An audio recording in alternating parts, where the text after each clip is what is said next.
Mr. Gaetz, how many Republicans do you have with you in this effort? Well, I have enough Republicans where at this point next week, one of two things will happen. Kevin McCarthy won't be the Speaker of the House, or he'll be the Speaker of the House working at the pleasure of the Democrats. And I'm at peace with either result because the American people deserve to know who governs them.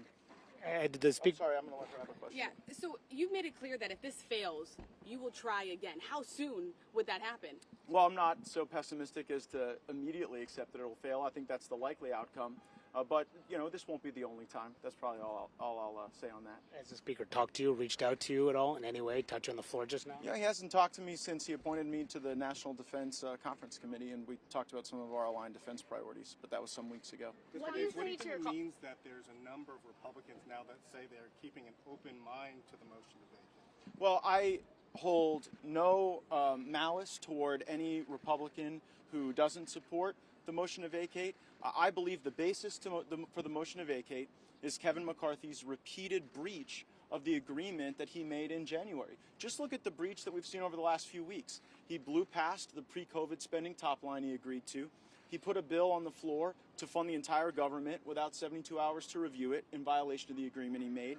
He said that there would never be a bill on the floor of the House that spent more than $100 million without the opportunity for amendment. And yet, the last continuing resolution violated that agreement as well. He also agreed to a rule that he would never use the Democrats to roll a majority of the majority.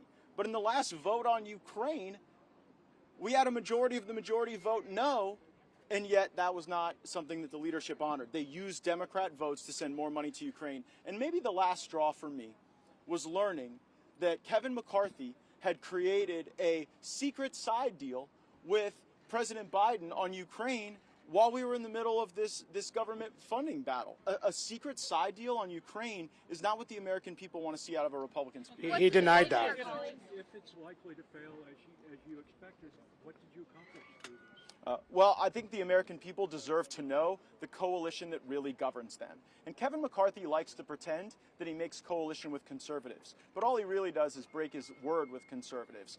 The coalition that really runs this country is the Uniparty. It is the Biden, McCarthy, Jeffries government, and that is what we will demonstrate with this vote. If you succeed, who are you going to have? Who do you suspect that he made a side deal on Ukraine with Biden? Well, because Joe Biden said he made a side deal, House Democrats said he made a side deal, and when the Speaker's office was asked about a side deal, they made some opaque reference to wanting to support Ukraine and do border funding. And as I said in my remarks on the floor earlier today, regardless of how you feel about Ukraine money or border money, these two things should not be lumped together. They deserve their own dignity and their own vote. And the people are tired of seeing the ways of Washington that jam everything together in order to really frustrate actual legislators. If you succeed, McCarthy's almost certainly going to put himself up as a candidate for Speaker again. And that may mean there's no one who can get 218 votes. Are you prepared to go through that possibility with no one getting 218 votes? Well, I would think that if it took Kevin McCarthy 15 rounds to become Speaker, and after 8 months of a failed speakership,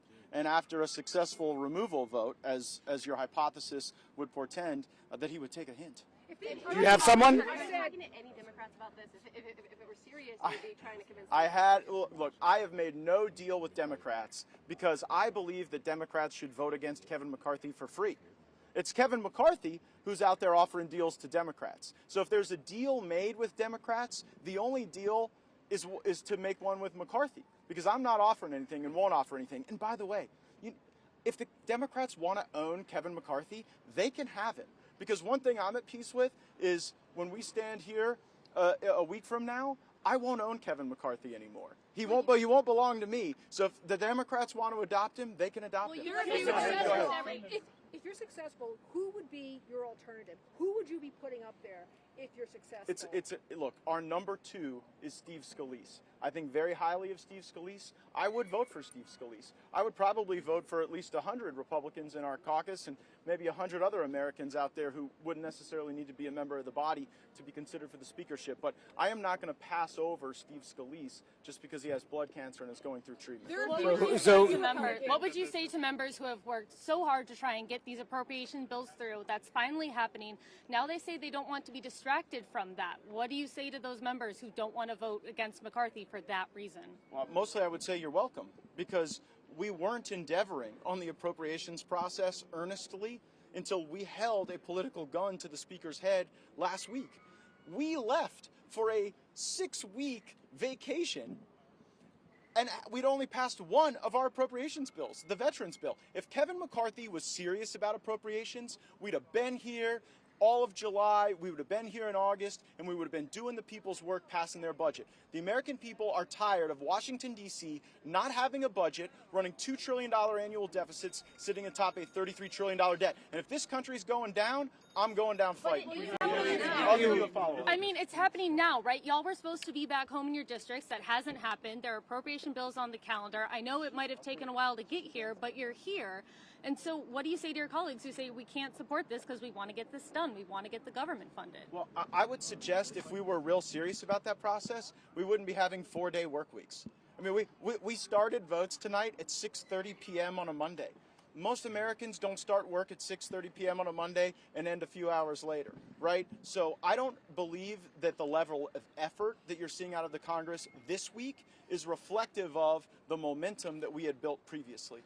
But you're going to need Democrats. You're going to need Democrats to vote with you to oust McCarthy, and you're criticizing McCarthy for having to potentially need Democrats to keep him in the job. I mean, aren't you pretty much doing the exact same thing here? Mono, the yellow brick road of working with Democrats has been paved, constructed, engineered, and architected by Kevin McCarthy.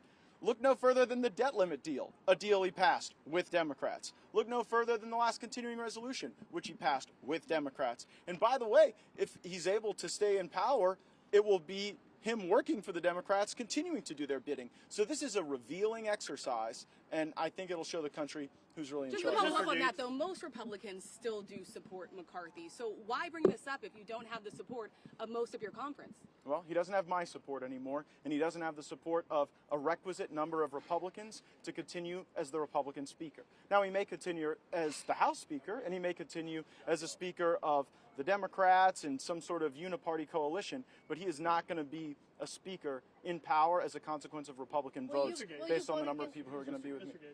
Is this like a personal disagreement you have with McCarthy, or is this solely just on... You know, it's so funny that I come out here, and I've been doing this for a great number of days with all of you, and I lay out in Technicolor the specific areas of breach of the agreement: breaching the 72-hour rule, breaching the suspension rule, blowing past the top lines, not passing single subject spending bills. And yet the McCarthy operation continues to try to make this some sort of personal beef. No one seems to be real eager in engaging me on the substance of my argument, which is that we need single subject spending bills, we need to return to pre-COVID spending. But some people try to make every policy disagreement personal because they are so personally embarrassed from their own failures. And so this has nothing to do with a personality. This has to do with breach of an agreement. I laid that breach out weeks ago. I stood on the floor. You all covered it. And I said, these are the areas of breach. They have to be rectified. Instead of getting any sincere effort to resolve that, you know, we heard the Speaker's profanity and his bluster, and that's simply not strong leadership. Do you believe that I'll go to Rachel next. Mr. Gaetz, are you concerned that some conservatives who agree that McCarthy is in breach of these promises he made in January are not backing your effort? People like Chip Roy, Byron Donalds, Thomas Massey, obviously somebody who tried to oust Boehner, says that this could backfire conservatives. Are you worried about that pressure and that fracture in conservatives actually undercutting you? Chip Roy and Thomas Massey, we all want to get to the same place. We all want to have less spending. We want to return to the budget process that is in law. And I hold no ill will toward them if they make a different tactical choice than I've made. So if my dear friends, who I agree with on almost everything, Mr. Roy and Mr. Perry and Mr. Massey, want to own Kevin McCarthy, then that can be their choice, and they can make whatever choice they'd like. Does Trump support this effort? Does Trump support this effort? You have threatened that if you fail, you will continue to call up... That question's already been asked. Mr. Gaetz, do you believe that that your fellow Republicans who vote in favor of Kevin McCarthy should receive primary challenges in the 2024 election? Listen, some of them, but certainly not all of them. There'll be a number of great conservatives and friends of mine who do vote with Speaker McCarthy. I don't have confidence in him anymore, and I think a requisite number of Republicans have lost confidence, such that the only way he'll be able to stay in power is by working for the Democrats. I'm sorry, I'm going to try to go to some people that haven't had a chance to ask a question. Yes, go ahead, ma'am. Congressman, So you are saying, that you don't trust Kevin McCarthy. A number of Democrats right now are saying the same thing, that they don't trust him. The one thing we have in common is he's lied to all of us. A handshake deal right now. If you were to move forward, if there were to be any kind of agreement, what would that look like, and what would you need to see from the Speaker at this moment? Well, I think the die is cast based on the motion I just filed. I think the time for that discussion would have been over the last several weeks, but instead we saw the Speaker continuing the Speaker did not just fail to remediate the breach of the agreement he made with us in January, he accelerated the instances of breach. Like, after I laid out the breach, he went and violated the 72-hour rule. After I laid out the breach, he violated the $100 million no amendment suspension rule. So he seems to be reverting to the very unfortunate muscle memory of Washington, D.C. that has put our nation atop a $33 trillion debt, that has led to $2 trillion annual deficits in our near future, and the rapid global de-dollarization of the economy. I mean, you look at the BRICS system, Brazil, Russia, India, China, South Africa, they're moving away from the dollar. And just in August, they added 6 new countries, including G20 economies in the Western Hemisphere and Gulf monarchies. Moreover, you saw U.S. News say that the #1 economic trend of 2023 is de-dollarization globally. This worries me. You all get all worked up that there's going to be some uncomfortable, chaotic moment, that I'll feel pressure from conservatives or Democrats or whomever. I feel the judgment of history. I feel the weight of that. I worry that when the history books are written about this country going down, that my name is going to be on the board of directors here. And if this country's going down, and if we're losing the dollar, I am going down fighting. And I don't care if that means fighting Republicans, Democrats, the Uniparty, the leadership, the PACs, the lobbyists. I've had it. I've been here 7 years. We don't have a fucking budget. We haven't had one since the mid-90s. I am through with it. I apologize for using that word, but the only path forward here is to have single subject spending bills that can be reviewed, amended, considered, and I think that is the responsible way that our legislatures all over this country operate, for good reason.